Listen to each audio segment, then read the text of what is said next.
Donc bonjour à tous, petite vidéo aujourd'hui, un premier apport d'azote sur le maïs. Donc le maïs, c'est une plante qui utilise beaucoup d'azote, enfin beaucoup. Moi j'apporte sur mon exploitation 150 unités d'urée, donc urée 46 là. On l'apporte à 170 kg avec l'épandeur à engrais. Cet engrais, en fait, je apporte 80 unités et après je recompléterai un deuxième apport.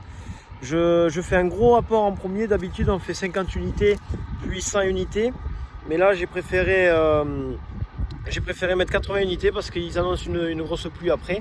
Et pour sécuriser l'apport, je mets 80 unités, ce qui est la moitié de la quantité totale pour justement qu'ils soient vraiment valorisés et utilisés par le maïs, parce que si on ne sait pas qu'est-ce qu'on peut avoir comme été, si un peu plus tard on n'a plus de pluie, au moins il y aura toujours 80 unités dans le sol utilisables par le maïs, et pas jeter de l'engrais par les fenêtres, quoi. Donc voilà, voilà le maïs. Je vais faire la petite vidéo un peu plus proche. Donc le maïs qui est sorti vraiment très très joli. Il est vraiment joli, ouais. Il se fait pas trop bouffer. Là la pluie qui arrive lui fera du bien. Donc voilà l'engrais éparpillé. Donc il va fondre avec les pluies à venir. Donc on a quelques repousses. Mais aujourd'hui on est mercredi et vendredi ils annoncent pas de vent et je vais venir faire le désherbage, le Mouksoun, et mon technicien m'a donné une autre matière active qui remplace le Oxo. Après apparemment c'est le même produit, mais donc voilà, je vais venir désherber et ça viendra enlever la compétition qu'il peut avoir entre le régras et le maïs. Donc voilà, petit tour du maïs. Après je vous ferai un tour du sorgho. Et voilà. Juste une petite parenthèse, là c'est, on a deux parcelles. Là-bas j'ai une autre variété de maïs. Et celle-là c'est une autre. Donc ici voilà, je vais faire un essai variétal, et en fait celui-là il est vachement joli. Très très joli ce maïs. Je vais pas dire l'entreprise qui l'a fait, mais vraiment très très joli. Donc voilà, je vais vous mettre une petite vidéo aussi pendant l'épandage.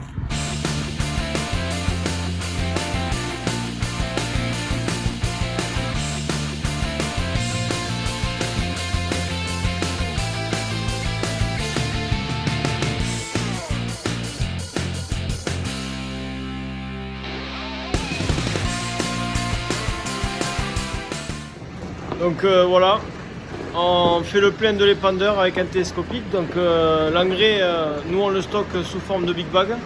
Là notamment c'est des big bags de 500 kg. Donc voilà, on monte les big bags au-dessus de l'épandeur, on les découpe. Ces big bags en plastique sont recyclés ensuite via la coopérative. Et donc on peut y mettre 3 tonnes dans l'épandeur avec cet engrais. Donc on a la forme de l'engrais par des petites pancartes comme ça, là, des petites affiches. Donc c'est de l'urée 4600. Donc ça c'est les unités pour 100 kg. Donc ça c'est NPK, azote, phosphore, potasse. Donc ici on a 46 unités d'azote sous forme uréique. Donc il y a plusieurs formes, et après il y a des formes ammoniacales. C'est des formes qui sont plus faciles ou moins faciles assimilables dans les sols.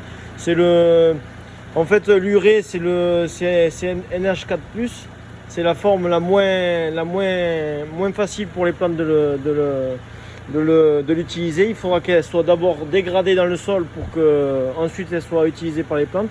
Et les ammonitrates, c'est des engrais qui sont déjà sous forme azote, pratiquement assimilables par les plantes, et donc plus rapides.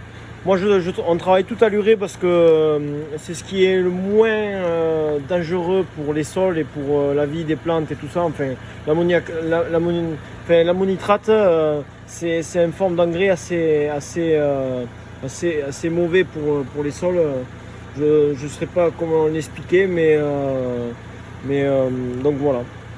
Donc voilà, j'utilise 170 kg de ce produit pour apporter 80 unités d'azote. Donc pour 100 kg, on a 46 unités. Donc on fait un produit en croix et ça nous donne le réglage de l'épandeur. Voilà. Donc voilà du sorgho.